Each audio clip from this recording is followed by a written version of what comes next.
കർത്താവിന്റെ ഉള്ളം കൈയിലെ ആണിത്തുളയിൽ സ്നേഹത്തോടുകൂടി അങ്ങനെ അങ്ങോട്ടേക്ക് ഊതി കൊടുക്കുക എന്ന് പറയുന്നതാണ് നിങ്ങളുടെ സ്നേഹം പിടിച്ചു പറ്റുന്നതിലും നല്ല കാര്യം. സത്യം പറഞ്ഞു കഴിഞ്ഞാൽ ഈ ഛത്തീസ്ഗഡിലെ കന്യാസ്ത്രീ സംഭവം കൊണ്ട് ഏറ്റവും ഗുണമുണ്ടായത് അല്ലെങ്കിൽ ഏറ്റവും ഗുണമുണ്ടാക്കിയത് ഈ പോങ്ങനാണ്. അതായത് കള പറിച്ചു എന്ന് പറഞ്ഞാൽ കാളയെ പ്രാപിച്ചു എന്ന് കേട്ടു മനസ്സിലാക്കുന്നവരാണ് പോങ്ങന്റെ പ്രേക്ഷകരിൽ അധികവും ഉള്ളതെന്ന് എനിക്ക് നല്ലോണം പിടികിട്ടി. അതുകൊണ്ട് ഈ എണ്ണയുടെ വില കൂടിയതിനെ പറ്റി പോലും ഇനി പറയാൻ ഭയക്കണം എന്ന് പറയുന്ന തിരിച്ചറിവും എനിക്കുണ്ടായിട്ടുണ്ട്. തിരിച്ചറിവിനോളം വലിയ മറ്റെന്ത് ഭാഗ്യമാണ് വേറെ ഉള്ളത്, അല്ലെ? തികഞ്ഞ പ്രബുദ്ധരോട് മുന്തിയ ഒരു പോങ്ങൻ നടത്തുന്ന സംസാരം ആരാധ്യനായിട്ടുള്ള ഒരു മതയാന വളരെ ബഹുമാന്യായ ഒരു കുഴിയാനയുമായി നടത്തുന്ന ദാമ്പത്യ പ്രവർത്തനത്തിന് സമമാണ് എന്ന് പറയുന്ന ബോധ്യം അതെന്നിൽ ഉണ്ടാവുകയും ചെയ്തിട്ടുണ്ട്. എന്ന് കരുതിക്കൊണ്ട് ഈ മുത്തുപോങ്ങൻ നാവടക്കുമെന്നാണോ? കോപ്പാണ്. എണ്ണവില കുത്തനെ കൂടിയതിനെ പറ്റി എങ്ങാനും എന്തെങ്കിലും ഒന്നും മിണ്ടേണ്ടി വരികയാണെങ്കിൽ തന്നെ നാക്കിനെ പോങ്സ്കൃതത്തിലൂടെ തെളിക്കരുത് എന്ന് മനസ്സിലാക്കിയ നിലയ്ക്ക് വെളിച്ചെണ്ണക്കാര്യം പറയാൻ നാവിൽ ഇനി പോങ്ങൻ ഹരിത മലയാളം അങ്ങോട്ടേക്ക് പുരട്ടും. പ്രബുദ്ധരുടെ മസ്തിഷ്കത്തിലേക്ക് തുളഞ്ഞു കയറാൻ ഹരിത മലയാളം പുരട്ടിയ നാവാണ് വളരെ നല്ലതെന്ന് പോങ്ങന് ഉറപ്പായി കഴിഞ്ഞിരിക്കുന്നു. ഇനി കന്യാസ്ത്രീ വിഷയത്തിൽ എന്താണ് പോങ്ങൻ പറഞ്ഞതെന്ന് ഹരിത മലയാളത്തിൽ പോങ്ങനൊന്ന് പറയാം. തെറ്റിദ്ധരിച്ചവരോടാണ്. തെറ്റിദ്ധരിച്ചവരൊക്കെ പിണങ്ങി ചിണുങ്ങി പോയി കഴിഞ്ഞു. അവരാരും ഇനി തിരിഞ്ഞു വരുമെന്ന് എനിക്ക് തോന്നുന്നില്ല. എങ്ങാനും വന്നു പെട്ടുപോയിട്ടുണ്ട് എന്നുണ്ടെങ്കിൽ തീർച്ചയായിട്ടും അങ്ങനെ തെറ്റിദ്ധരിച്ചവരോടായിട്ട് പറയാം. ഒന്നാമത്തെ കാര്യം, ഛത്തീസ്ഗഡ് സംഭവത്തെ കൈകാര്യം ചെയ്യുന്നതിൽ കേരളത്തിലെ BJP-ക്കാർക്ക് തന്ത്രപ്പിശക് പറ്റി. തന്ത്രപ്പിശക്. 2, ഈ പോങ്ങനെ പോങ്സ്കൃതം ചതിക്കുന്നത് പോലെ നമ്മുടെ രാജീവ് ജിയുടെ മതേതര മലയാളം BJP-യുടെ അടവ് നയത്തിന് ബലം പകർന്നില്ല, ഒട്ടും തന്നെ പകർന്നിട്ടില്ല. 3, വളരെ പ്രധാനപ്പെട്ട ഒരു കാര്യമാണ് മൂന്നാമതായിട്ട് പറയാൻ പോകുന്നത്. അതായത് ശങ്കൂറ്റി ദാസിനെ വക്താവായി മാത്രമല്ല, പാർട്ടിയുടെ നാവായി മാത്രമല്ല, തന്ത്രോത്പാദകനായി കൂടി ഉപയോഗിക്കുന്നതാണ് വളരെ ബുദ്ധിപരമായ നീക്കം. വെറുതെ ഒരു നാവായി വെക്കരുത്. തന്ത്രോത്പാദകനായി കൂടി ശങ്കൂറ്റി ദാസിനെ പ്രയോജനപ്പെടുത്തണം. 4, കോൺഗ്രസുകാർ കൊണ്ടുവന്ന നിയമം എപ്രകാരം ഛത്തീസ്ഗഡിൽ നമ്മുടെ കന്യാസ്ത്രീകൾക്ക് വിനയായി എന്ന് ബോധ്യപ്പെടുത്താനുള്ള സുവർണ അവസരത്തെ അത്ര കണ്ട് ഫലപ്രദമായി ഉപയോഗിക്കാൻ BJP-ക്ക് സാധിച്ചിട്ടില്ല. 5, കമ്മ്യൂണിസ്റ്റുകളും കോൺഗ്രസുകാരും നടത്തിയിട്ടുള്ള വോട്ടു തേടൽ നാടകങ്ങളുടെ നിലവാര ശൂന്യത ബോധ്യപ്പെടുത്താനും BJP-ക്ക് ഒട്ടും തന്നെ കഴിഞ്ഞില്ല. 6,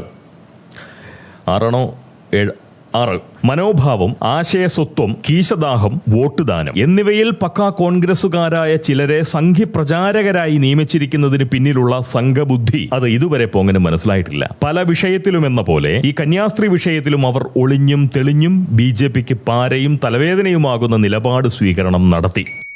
7, മതപരിവർത്തനം എന്നൊരു ഏർപ്പാടുള്ളതായി പോലും ഭാവിക്കാതെ ആ രാഷ്ട്രീയ സാമൂഹിക ഭൂമികയെ അത്ര കണ്ടു പരിചയമില്ലാത്ത നമ്മൾ ഛത്തീസ്ഗഡ് സംഭവത്തെ കേവലം ഒരു തെറ്റിദ്ധാരണ മാത്രമായി അവതരിപ്പിച്ചത് അപരാധമാകുന്ന അബദ്ധമാണ്.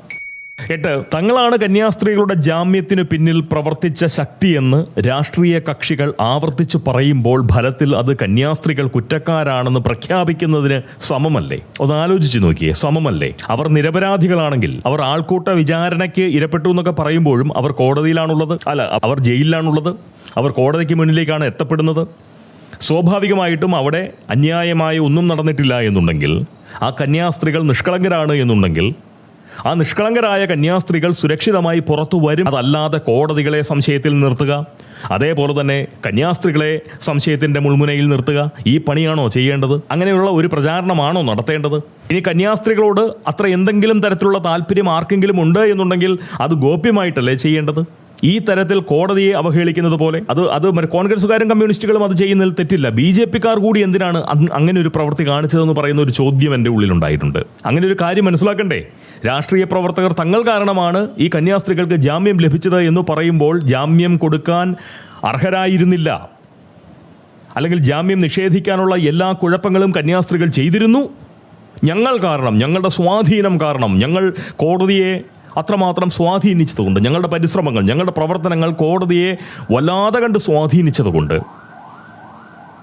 ജാമ്യം പോലും നിഷേധിക്കപ്പെടുന്ന കുറ്റം ചെയ്ത കന്യാസ്ത്രീകളെ നിങ്ങൾക്ക് വേണ്ടി, നിങ്ങളുടെ വോട്ടിനു വേണ്ടി ഞങ്ങൾ പുറത്തേക്ക് എത്തിച്ചിരിക്കുന്നു എന്നല്ലേ പറയാതെ പറയുന്നത്? അത് തെറ്റല്ലേ? അത് കന്യാസ്ത്രീകളെ അധിക്ഷേപിക്കുന്നതിന് തുല്യമല്ലേ എന്നാണ് പോങ്സ്കൃതത്തിൽ ഞാൻ ചോദിച്ചത്. ഞങ്ങൾ കാരണമാണ് ജാമ്യം ലഭിച്ചത് എന്ന് പറഞ്ഞു കഴിഞ്ഞാൽ കോടതിയിൽ പോലുമുള്ള വിശ്വാസം ജനങ്ങൾക്ക് നഷ്ടപ്പെടുമെന്നും ഈ രീതിയിലേക്ക് ഞങ്ങൾ ഈ കാര്യം അവതരിപ്പിച്ചു കഴിഞ്ഞാൽ സ്വാഭാവികമായിട്ടും അത് കന്യാസ്ത്രീകളെ കുറ്റക്കാരാക്കുന്നത് പോലുള്ള, കുറ്റക്കാരാണെന്ന പ്രതീതി പരത്തുന്നത് ഒരു നീക്കമാകുമെന്ന് പറഞ്ഞുകൊണ്ട് നാവടക്കാൻ അവകാശവാദം ഉന്നയിക്കാതിരിക്കാനുള്ള ഒരു മനസ്സ് ഇവർ കാണിച്ചോ? അതിനുള്ള വിവരം ഇവർക്കുണ്ടായോ? കോടതിയിലിരിക്കുന്ന ഒരു കാര്യത്തെ ഇതുപോലെ അല്ല കൈകാര്യം ചെയ്യേണ്ടത്. ജനങ്ങളുടെ മുന്നിൽ കോടതിയും സ്വാധീനിക്കപ്പെടുന്ന ഒരു സംവിധാനമാണ്. വേണ്ടത്ര സ്വാധീനം കൊടുത്താൽ, വേണ്ടത്ര പരിശ്രമം നടത്തിയാൽ ഈ നിലയിലുള്ള കാര്യങ്ങളൊക്കെ നടക്കുമെന്ന് പറയുന്ന ഒരു തോന്നിപ്പ് പകരുക എന്ന് പറയുന്നത് മണ്ടത്തരമാണ്, അത് അബദ്ധമാണ്, അത് ഒരു മര്യാദയല്ല എന്ന് പറയുന്നതാണ് ഞാൻ എൻ്റെ കഴിഞ്ഞ കന്യാസ്ത്രീ വീഡിയോകളിലൊക്കെ പരാമർശിച്ചതിൻ്റെ പല പല പൊരുളുകളിൽ ഒന്ന്. ഇതൊക്കെയാണ് പോങ്ങൻ പറഞ്ഞത്. എന്നാൽ കള പറിച്ചു എന്ന് കേട്ടാൽ കാളയെ പ്രാപിച്ചു എന്ന് മനസ്സിലാക്കുന്നവരുടെ ചെവികളിലേക്കാണ് പോങ്ങൻ പറഞ്ഞത് കൂടുതലായും ചെന്നെത്തിയത് എന്നുള്ളത് എൻ്റെ ഒരു ദൗർഭാഗ്യം. നമ്മുടെ ഈ യൂട്യൂബിനോട് ഒരേ ഒരു അഭ്യർത്ഥന മാത്രമേ പോങ്ങനുള്ളൂ കേട്ടോ. ദയവായി എന്നെ ശുദ്ധ പോങ്ങന്മാരുടെ മുന്നിലേക്ക് നിങ്ങളൊന്ന് എത്തിക്കൂ. ദയവായി അത് ചെയ്യൂ. അതുപോലെ രാജീവ് ചന്ദ്രശേഖർജിയോടും ഈ എളിയ പോങ്ങന് ചിലത് പറയാനും അഭ്യർത്ഥിക്കാനും ഒക്കെ ഉണ്ട്. അതായത് താങ്കളുടെ മതേതര മലയാളത്തിന്റെ വിപണി മൂല്യത്തിൽ പോങ്ങന് ഒട്ടും തന്നെ സംശയമില്ല. സ്വാഭാവികമായും അങ്ങയുടെ നേതൃത്വത്തിൽ ഏതാനും സീറ്റുകൾ സ്വന്തമാക്കാൻ BJPക്ക് തീർച്ചയായും സാധിക്കുകയും ചെയ്യും. അതെനിക്ക് ഉറപ്പാണ്. അടുത്ത നിയമസഭാ തിരഞ്ഞെടുപ്പിൽ ഏതാനും സീറ്റുകൾ BJP സ്വന്തമാക്കും. ശരിയാണ്. എന്നാൽ അക്കാര്യത്തിൽ വലിയ സന്തോഷം എനിക്കില്ല. അത് ഒരു ഒറ്റുകാരൻ്റെ നിരാശയിൽ പറയുന്നതല്ല, അതിൻ്റെ പുറത്തല്ല സന്തോഷക്കുറവ്. സീറ്റുകൾ സ്വന്തമാക്കുന്നതിലും നല്ലത് നാട്ടുകാർ അവരുടെ സ്വന്തം മണ്ഡലം BJPക്ക് സമർപ്പിക്കുന്നതാണ് എന്ന് പറയുന്ന ഒരു ചിന്തയാണ് തീർച്ചയായിട്ടും ഈ പോങ്ങനുള്ളത്. അതിനായിട്ടുള്ള, അതായത് വിജയം സ്വന്തമാക്കാനല്ലാതെ വിജയം സ്വീകരിക്കാൻ പറ്റുന്ന തരത്തിലുള്ള പ്രവർത്തനങ്ങൾ, അത്തരം പ്രവർത്തനങ്ങൾ കാഴ്ചവെക്കാൻ താങ്കൾക്കും താങ്കളുടെ പ്രവർത്തകർക്കും സാധിക്കട്ടെ എന്ന് പോങ്ങൻ ആഗ്രഹിക്കുന്നുണ്ട്. അതിനായിട്ടുള്ള പരിശ്രമം നിങ്ങൾ ആത്മാർത്ഥമായി നടത്തണം എന്ന് പറയുന്ന ഒരു അഭ്യർത്ഥനയും തീർച്ചയായിട്ടും പോകാനുണ്ട്. അതുപോലെ മനസ്സുകൊണ്ടും കാഴ്ചപ്പാടുകൊണ്ടും വോട്ടുദാനം കൊണ്ടും പക്കാ കോൺഗ്രസ്സുകാരായിട്ടുള്ള ചിലരെ BJP അല്ലെങ്കിൽ സംഘശക്തി സ്വന്തം ആശയ പ്രചാരണത്തിനായി വാടകയ്ക്കെടുത്ത സംഗതി പോങ്ങൻ കഷ്ടകാലത്തിന് മനസ്സിലാക്കി. സങ്കടമുണ്ട്. മനസ്സുകൊണ്ടും മനോഭാവം കൊണ്ടും എതിർ ചേരിയിലുള്ളവരുമായി സഹജീവി സ്നേഹം, അങ്ങനെയുള്ള സഹജീവി സ്നേഹം സൂക്ഷിക്കുന്നതിൽ തെറ്റില്ല. അത് മനസ്സിലാക്കാൻ കഴിയുന്നുള്ളൂ. അങ്ങനെ വേണം. അങ്ങനെ ഒരു സഹജീവി സ്നേഹം തീർച്ചയായിട്ടും രാഷ്ട്രീയ വൈരികളുമായിട്ടും സൂക്ഷിക്കണം. അതിലൊന്നും ഒരു കുഴപ്പവുമില്ല. എന്നാൽ രാഷ്ട്രീയ തന്ത്രം, ഒരു പാർട്ടിയുടെ രാഷ്ട്രീയ തന്ത്രം അവരുമായി പങ്കുവച്ച് അത്തരം ആളുകളുടെ സ്വയം വിൽപ്പനശേഷിയെയും നാവടി മികവിനെയും മാത്രം ആശ്രയിച്ചുകൊണ്ട് അല്ലെങ്കിൽ വിശ്വസിച്ചുകൊണ്ട് സ്വന്തം ആശയങ്ങൾ ജനങ്ങളിലേക്ക് എത്തിക്കാൻ ശ്രമിച്ചാൽ അത് അബദ്ധമാവില്ലേ? അബദ്ധമാവും എന്നാണ് പോങ്ങൻ്റെ ഒരു വിചാരം. നിങ്ങളൊക്കെ നേരായ വഴിയിൽ വിജയിച്ചു വരുന്നത് കാണാനുള്ള പൂതി കൊണ്ടും ആത്മാർത്ഥത കൊണ്ടുമൊക്കെ പോങ്ങൻ ഇങ്ങനെ പറഞ്ഞു പോകുന്നതാണ്, നിരാശ കൊണ്ട് പറഞ്ഞു പോകുന്നതാണ്. അനാവശ്യമായ പ്രതീക്ഷ എൻ്റെ ഉള്ളിൽ നിങ്ങളോടൊക്കെ ഉണ്ടായിപ്പോയി എന്ന് പറയുന്നതാണ് തെറ്റ്. അതെൻ്റെ കുറ്റമാണ്.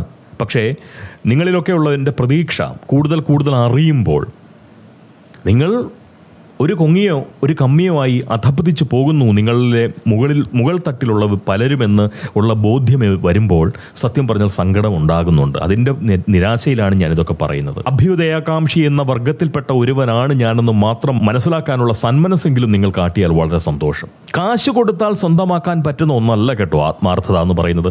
കാശ് കൊടുത്താൽ സ്വന്തമാക്കാൻ കഴിയില്ല ആത്മാർത്ഥത. ഒരു നല്ല വാക്ക് പോലും നൽകാതെ, ആത്മാർത്ഥമായിട്ടുള്ള ഒരു പിന്തുണയോ പ്രോത്സാഹനമോ ഒന്നും ലഭിക്കാതെ, ഒരു ഇസത്തിൻ്റെ ഭാഗമായി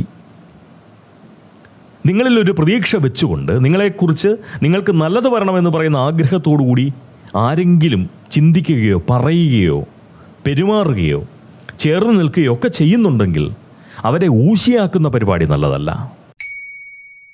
ഇനി പോങ്ങനെ തെറ്റിദ്ധരിച്ച സത്യക്രിസ്ത്യാനികളോട് പോങ്ങനൊരു കാര്യം പറയാം. നിങ്ങളോടുകൂടി പറയാതെ പോകാൻ പറ്റില്ല. അതുകൊണ്ടാണ്. അതായത് സാക്ഷാൽ കർത്താവും ഒരു കത്തനാരും ഈ കന്യാസ്ത്രീ വിഷയത്തിൽ എന്നെ ശരിയായി മനസ്സിലാക്കി എന്ന് പറയുന്ന സത്യം നിങ്ങൾ അറിയണം. സത്യക്രിസ്ത്യാനികൾ അറിയണം. കർത്താവും എൻ്റെ ഒപ്പം ഉണ്ട്, ഒരു കത്തനാരും ഉണ്ട്. കത്തനാര് വാട്സാപ്പിലും, കർത്താവ് തീർച്ചയായിട്ടും ആത്മാവിലും വന്ന് എന്നോട് നേരിൽ പറഞ്ഞതാണത്. അവർ രണ്ടുപേരും, കർത്താവും ഒരു കത്തനാരും എൻ്റെ ഒപ്പമുണ്ട്. ഈ മാമോദിസ വെള്ളം ഉച്ചിയിൽ വീഴാത്തവരെ കൂടി സ്നേഹിക്കാനും മനസ്സിലാക്കാനുമുള്ള പ്രാപ്തിയും പാകതയും കർത്താവിനുണ്ടെന്ന കാര്യം പാളയം പള്ളിയുടെയും അതുപോലെ തന്നെ ചേർപ്പങ്കൽ പള്ളിയുടെയും അൾത്താര തണുവിൽ ഒരുപാട് തവണ ആത്മാവ് തണുപ്പിച്ചിട്ടുള്ള ഈ പോങ്ങന് വളരെ നല്ലോണം അറിയാം കേട്ടോ.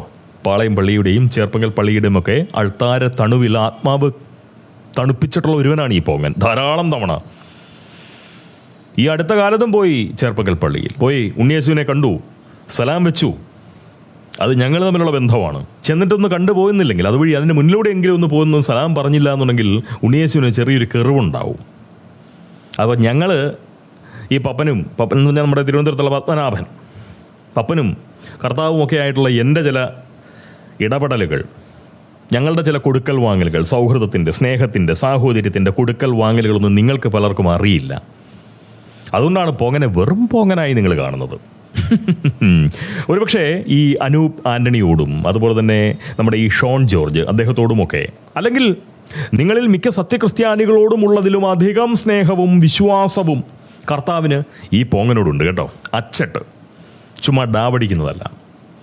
കാരണം ഞങ്ങൾ തമ്മിൽ നടത്തിയിട്ടുള്ള ഒരു കൂടിക്കാഴ്ചയിൽ പോലും, ഞങ്ങൾ ഇടയ്ക്കിടയ്ക്ക് കാണാറുണ്ട്, ഞങ്ങൾ നടത്തിയിട്ടുള്ള ഒരു കൂടിക്കാഴ്ചയിൽ പോലും സ്വന്തമായി ഒരു നേട്ടത്തിന് വേണ്ടി ഞാൻ എൻ്റെ യേശു സൗഹൃദത്തെ ദുരുപയോഗിച്ചിട്ടില്ല. എന്തെങ്കിലും ഒരു കാര്യം ചെറുത് കർത്താവിനോട് പറഞ്ഞാൽ കർത്താവ് എൻ്റെ കാര്യം കേൾക്കുമെന്ന് വളരെ നന്നായിട്ട് എനിക്കറിയാം. പക്ഷെ അത് പറയാൻ എനിക്ക് മടിയാണ്. ആ സൗഹൃദത്തെ ഞാൻ ദുരുപയോഗിക്കില്ല. എനിക്കൊന്നും കിട്ടാനില്ല, കിട്ടേണ്ട കാര്യമില്ല.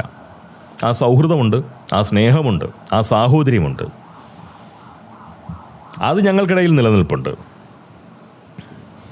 അപ്പോൾ പ്രാർത്ഥന കൊണ്ട് പോലും ഞാൻ കർത്താവിനെ പ്രയാസപ്പെടുത്തിയിട്ടില്ല എന്നുള്ള കാര്യം നിങ്ങൾ ഓർക്കണം, മനസ്സിലാക്കണം. കാണുമ്പോൾ കർത്താവിൻ്റെ ഉള്ളം കൈയിലെ ആ ആണിത്തുളയിൽ വളരെ സ്നേഹത്തോടുകൂടി പോങ്ങൻ ഊതിക്കൊടുക്കുക മാത്രമേ ചെയ്തിട്ടുള്ളൂ. കർത്താവിൻ്റെ ഉള്ളം കൈയിലെ ആണിത്തുളയിൽ സ്നേഹത്തോടുകൂടി അങ്ങനെ അങ്ങോട്ടേക്ക് ഊതിക്കൊടുക്കുക എന്ന് പറയുന്നതാണ് നിങ്ങളുടെ സ്നേഹം പിടിച്ചു പറ്റുന്നതിലും നല്ല കാര്യം. എൻ്റെ ഉച്ചിയിൽ എത്രയോ വട്ടം കർത്താവ് വളരെ സ്നേഹത്തോടു കൂടി തലോടിയിരിക്കുന്നു. പറഞ്ഞാൽ ഞാൻ ഭ്രാന്തു പറയുകയാണെന്ന് നിങ്ങൾ വിചാരിക്കും. അങ്ങനെയല്ല. അതൊക്കെ ആരോട് പറയാൻ. എന്തായാലും കർത്താവിൻ്റെ സത്യമുള്ള സ്നേഹം സ്വീകരിക്കുന്ന, ഒരിക്കൽ പോലും യൂദാസിൻ്റെ സ്വഭാവം പുറത്തെടുക്കാത്ത എന്നെയാണോ സത്യക്രിസ്ത്യാനികൾ അവഗണിച്ച് അവശനാക്കാൻ നോക്കുന്നത്? നല്ല ശേലായി. ഒരു കോപം നടക്കില്ല. തൽക്കാലം കർത്താവിൻ്റെ സൗഹൃദ വലയത്തിലുള്ള ഈ ക്രൈന്തവൻ ഇന്നത്തെ ഈ സംസാരത്തിന് ഇവിടെ കുത്തിടുന്നു. നമുക്ക് നാളെയും കാണാൻ കഴിയട്ടെ. പറയാൻ ഒരുപാടുണ്ടല്ലോ. നമുക്ക് നാളെയും കാണാൻ കഴിയട്ടെ.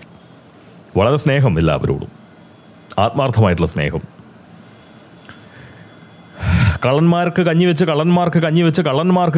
അവരെ ഊട്ടി അവരുടെ എച്ചിലും തിന്ന് കിടന്ന് നിങ്ങൾക്ക് നല്ലത് പറയുന്നതും ഉള്ളത് പറയുന്നതും കേട്ടാൽ സഹിക്കാൻ പറ്റില്ല.